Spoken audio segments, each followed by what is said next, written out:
Hi, it's Bruce. It's Sunday, April 21st. Welcome back. Once again, I've been totally negligent in doing videos. As I say every video, it just keeps getting harder. Hey, I'm home all day today. It looks like spring. I dressed for spring. Tonight I'm making a meatloaf and mashed potatoes. I have not made a meatloaf in forever. I just want some comfort. Okay, I got 7 shows to talk about because that's how far behind I am. And first I want to apologize because I actually saw TALLY'S Folly a while ago and the program fell out of order and I did not review it on my last video. I had seen a preview. It still is running till May 12th at the Laura Pels Theater. It's a really good revival of TALLY'S Folly at the Roundabout. Here's my caveat. I'm not a big fan of the play. I saw the original with Judd Hirsch and Trish Hawkins, and I didn't care for it. This production, I think, is much better, and it's due to the fact that Danny Burston, a good acquaintance of mine, who's been in some of Bill's productions, and Sarah Paulson, who's brilliant in American Horror Story on TV, make this worthwhile. So it's still running. I apologize for not talking about it last time, but as I said, I've just scattered. All right, now I saw 2 really great things, so let's talk about them first. I saw a preview of PIPPIN, which is opening this week, coming up, and it's directed by Diane Paulus. And what makes it brilliant is that it's directed by Diane Paulus. What makes it odd is that it's still PIPPIN to me. And the score is wonderful. The book, it's PIPPIN. However, it's the best PIPPIN you'll ever see. She does it sort of in a Cirque du Soleil thing, and if you know me, I hate circuses. Did I like this? Loved it. I'll say right away, one of the major reasons is that Andrea Martin is going to win a Tony. There's no doubt. It's the only time I've ever seen, I've heard of standing ovations in the middle of shows, it's the only time I've seen one. Andrea Martin finished, the entire audience stood, me included. Patina Miller plays the leading player, which was the Ben Breen role. I want to do a shout out to Eric Altimus as Lewis. Lewis is a role that I think is usually, he's a brilliant Lewis. He's brilliant. He's also Pippin's understudy. And the biggest shout out to Matthew James Thomas, who plays Pippin, who makes Pippin totally fabulous. And there's a lot of good actors this year, probably can't get a Tony nomination. I'm rooting for Matthew James Thomas to get a Tony nomination because he is Pippin. Also, Rachel Bay Jones, sorry, I can't read my own writing, plays Catherine, another role that usually is wonderful. Pippin, 5 stars, twice. Except, it's Pippin, weird. I did not know it's based on sort of the Charles Manson murders. Did anybody know this? I mean, I know some of you did. Okay. I found that out after, and I went, oh, okay. The other brilliant thing I saw yesterday is off-Broadway, Michael Urie starring in Buyer and Cellar, spelled cellar like a cellar in a basement. The most fabulous 90 minutes I've had in months. It's a play written by Jonathan Tollins. It's based on Barbara Streisand's department store basement, where she puts all her antiques and things that she collects, and she made a little store, a little mall with little stores in it. Actually true in her basement, and this is a fictional play about if she hired someone to work in the store where she was the only customer. Michael Urie is adorable and brilliant in a really good play, and I laugh. And I'm a big Barbra Streisand fan from the 60s. Not so much now. I laugh. There's so many great references. I don't think you need to know all this, but if you do, it's just fabulous. Next, Matilda. Okay, Matilda is the British musical that is going to be up against Kinky Boots for Best Musical. I really liked Matilda. I love the direction, I love the set, I love the kids. I think I liked the score, but I couldn't hear all the lyrics. And I loved Bertie.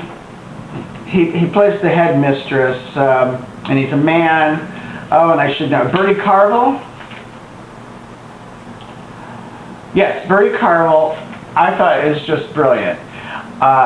What my problem was that there's 4 little girls that play Matilda on and off, sort of like Billy Elliot.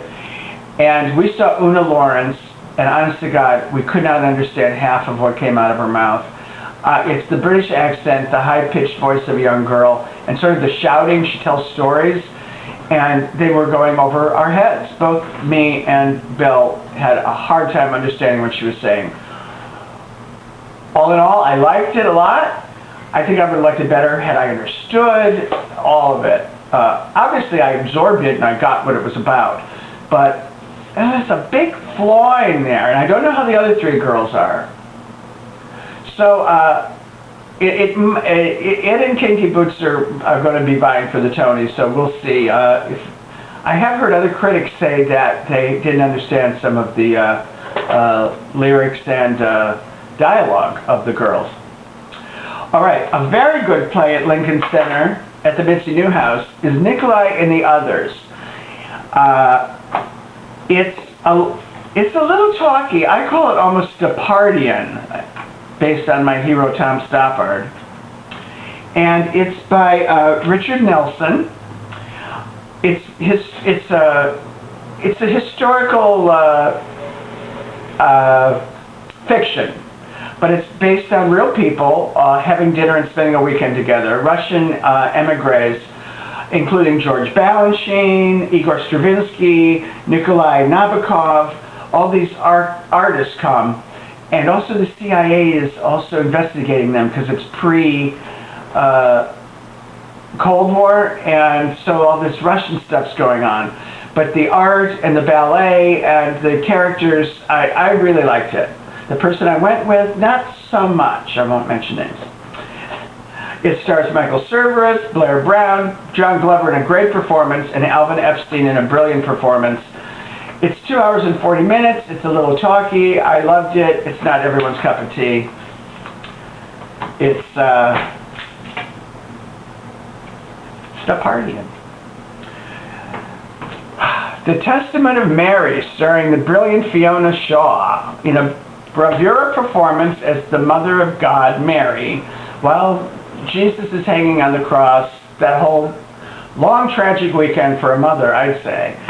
And it's very Irish in a way, and very brilliant in performance aspects. Did I like it? I'm glad I saw it. I think it's worthy to see Fiona Shaw in anything. I can't really recommend it to go running to, but if you want to see a theatrical event with Fiona Shaw, put it on your list. It's good. It's really hard. Very difficult. Okay, now a play I didn't like. And this always gets people. Because, you know, I love Stephen Sondheim. But I went to the rave reviewed production of Passion at the CSC. And it is a really good production of Passion. When I saw the original with my partner Bill, there is no intermission in Passion, and the one thing we said when we left is, if there had been intermission, I think we might have left. Because we just don't like Passion. Now, some people think it's brilliant. What can I say? You're not going to change my mind, because even with this great production, I didn't like it. I just don't like those characters. The reason to see it, if you like Passion, is because it's a great production of Passion. But even if you don't like Passion, Judy Kuhn as Fosca is wonderful. She's really great. Giorgio is Ryan Silverman, and Amy Justman, I believe her name is, has taken over from Melissa Errico as Clara. This score just goes on and on and on, and some people say it's beautiful and wonderful and moving, and they weep, and some people like me just say, oh my God, get me out of here. So I just had to be totally honest about Passion. I didn't like the original. Well, I liked the revival and the fact that it was better. In fact, the first 20 minutes I'm thinking, oh, no, this is better than I thought. But then it just keeps going on, and I don't like the book, I don't like the concept, I don't like the characters, I don't like the music, I don't like the Italian guards, I just don't like Passion. Do you ever hear me complain that much? But, you know, it's a Tony Award winner. It won the Tony over Beauty and the Beast when it first opened. So, you know, give it a shot if you want to. It's obviously was like selling out. Big hit. Small theater, very intimate. That's nice. All right, well, as I said, run to see Byron Cellar. It hasn't opened yet. I hope it runs for a long time. Michael Urie is brilliant. Get your Pippin tickets. I think it'll win Best Revival. And tell me if you see Matilda, which Matilda you saw, and if you could understand her. Okay, have a good weekend.